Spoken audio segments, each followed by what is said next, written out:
Amém, irmãos, amigos e ouvintes do canal Ao Tom da Palavra, com o Ministério Espírito e Vida.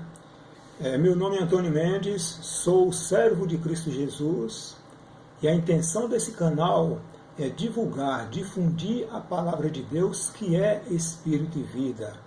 E para isso nós vamos usar porções da Palavra de Deus.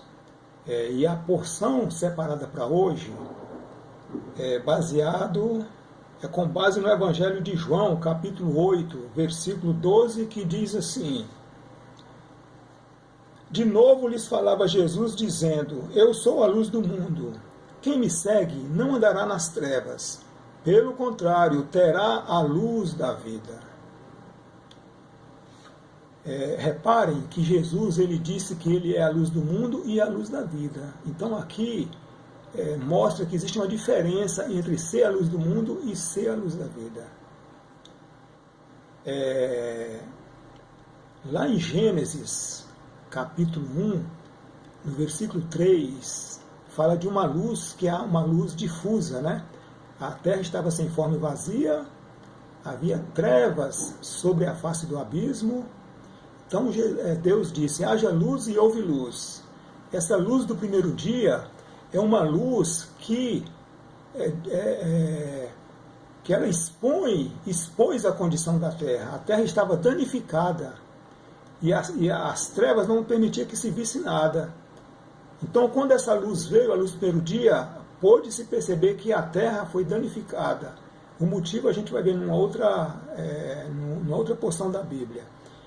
E nesse capítulo 1 de Gênesis, versículos de 14 a 19, fala de um outro tipo de luz, que é a luz do quarto dia, que é quando foram criados os luzeiros, né? Um para alumiar o dia e outro para alumiar a noite. Estou falando do sol e da lua.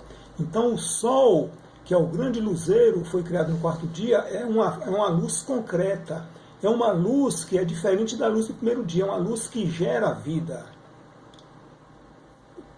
Após a criação desse luzeiro, do sol, que é o sol que representa Cristo como o sol da justiça, foram criados os vegetais, os animais, foi criado o homem no sexto dia, porque essa luz do quarto dia é uma luz que permite a existência da vida e que gera vida.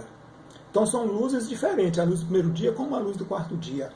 Assim também Cristo, quando ele declara: eu sou a luz do mundo, quem me segue não andará nas trevas, pelo contrário, terá a luz da vida. São luzes diferentes, são luzes distintas. E qual é essa diferença? Para a gente entender isso, a gente precisa voltar um pouquinho quando Jesus trata com a situação da mulher que foi pega em flagrante adultério. E os escribas e fariseus levaram essa mulher para Jesus para ver qual o veredito, qual a sentença que Jesus daria a ela. E a intenção dos fariseus e dos escribas não era a mulher, eles não estavam preocupados com a mulher adulta, eles estavam querendo, na verdade, encurralar Jesus, colocar Jesus numa sinuca de bico, ou seja, num beco sem saída, porque Jesus havia dito em Mateus 9,6, ele disse assim, que ele tinha autoridade para perdoar pecados. Isso o próprio Jesus disse em Mateus 9,6. Em Mateus 5,17, ele também disse que não veio revogar a lei e os profetas, e sim cumpri-la. Então veja bem, os escribas e fariseus, por causa desses versículos, né, do falar de Jesus, levaram a mulher para ele. Se Jesus perdoasse, eles iriam acusar Jesus de ir contra a lei, de infringir a lei de Moisés, sendo que ele disse que não veio revogar a lei. Mas se ele permitisse que essa mulher fosse apedrejada até a morte, ele seria acusado de charlatanismo. Você falou que tinha autoridade para perdoar pecado, e agora? Entendem? Então, na verdade, a intenção dos escribas fariseus era essa, eles não estavam preocupados com a mulher em si, era em colocar Jesus na sinuca de bico e dar um fim nele, né? Mas Jesus, ele é a sabedoria de Deus. Ele disse assim, no versículo 7, de João 8, ele fala assim: como insistissem na pergunta, Jesus se levantou e lhes disse: aquele que dentre vós estiver sem pecado, seja o primeiro que lhe atire pedra. Que palavras sábias! Essa palavra, ela foi ela foi de encontro com a intenção dos escribas e fariseus, e eles foram acusados pela própria consciência, é o que fala no versículo 9, ó. Mas ouvindo eles esta resposta, e acusados pela própria consciência, foram se retirando um por um, a começar pelos mais velhos até os últimos, ficando só Jesus e a mulher no meio onde estava. Então veja que quando Jesus falou isso, essa palavra soou como a luz do mundo para os escribas e fariseus. Eles puderam perceber e foram acusados pela própria consciência que eles eram tão, se não mais, pecadores do que aquela mulher. Entendem, irmãos? E o texto fala que eles foram saindo da presença do Senhor, do mais velho ao mais novo. Os mais velhos porque tem mais pecado, enquanto mais se vive, mais se peca. Então os mais velhos saíram primeiro, e depois os mais novos foram saindo, ficando somente a mulher e Jesus. Percebam que os escribas, eles receberam a luz, eles ouviram a luz do mundo, mas eles não receberam. Quem permaneceu na presença do Senhor? A mulher. Aí ele fala assim, ó, no versículo 10 de João 8, erguendo-se Jesus e não vendo a ninguém mais além da mulher, perguntou-lhe, mulher, onde estão aqueles teus acusadores? Ninguém te condenou? Respondeu ela, ninguém, Senhor.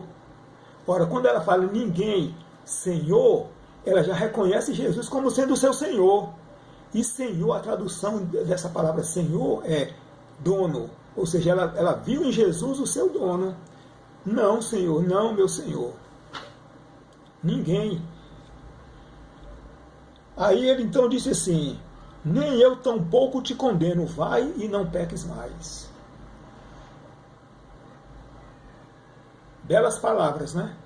Mas existe algo aqui intrínseco nessa terminação. Porque lá em Romanos 6, 23, parte A, fala que o salário do pecado é a morte. Em outras palavras, aquela mulher deveria morrer, ela deveria ser apedrejada para que a lei fosse cumprida e houvesse o derramamento de sangue. Entendem? Então, aí fica uma pergunta, por que então Jesus liberou aquela mulher? Isso está nas entrelinhas. Quando Jesus disse assim, ó, mulher, nem tampouco eu te condeno, vá e não peques mais. Em outras palavras, ele queria dizer assim, ó mulher, você pode ir, que eu vou cumprir a lei no seu lugar. Eu vou morrer em seu lugar. Ou seja, Jesus cumpriu a lei. Entendem? Aquela mulher adúltera, ela representa também cada um de nós, assim como a luz do primeiro dia representa a luz do mundo. É uma luz que expõe a nossa condição por meio da palavra. Ou seja, quando a palavra vem e nos expõe, é a luz do mundo que está vindo até nós, mesmo que ela machuque, que ela doa em nós, né? Mas a gente precisa permanecer na presença do Senhor como aquela mulher e não fazer como os fariseus, eles saíram. Aquela mulher, ela recebeu a luz da vida, que é a luz, você pode referir-se à luz do quarto dia, uma luz que gera vida. Ela recebeu tanto a luz do mundo, como a luz da vida, porque ela permaneceu na presença do Senhor. Então, hoje, da mesma forma, nós precisamos permanecer na presença do Senhor quando ouvimos uma palavra que venha expor a nossa condição, para que a gente possa então receber a luz da vida. Jesus é o nosso Senhor. Eu encerro aqui essa porção da palavra, rogando inclusive aos ouvintes que não se inscreveram no nosso canal, que se inscrevam no nosso canal, deixe o seu like, ative o sininho para receber as novidades, ok? E até a nossa próxima oportunidade. Jesus é o nosso Senhor.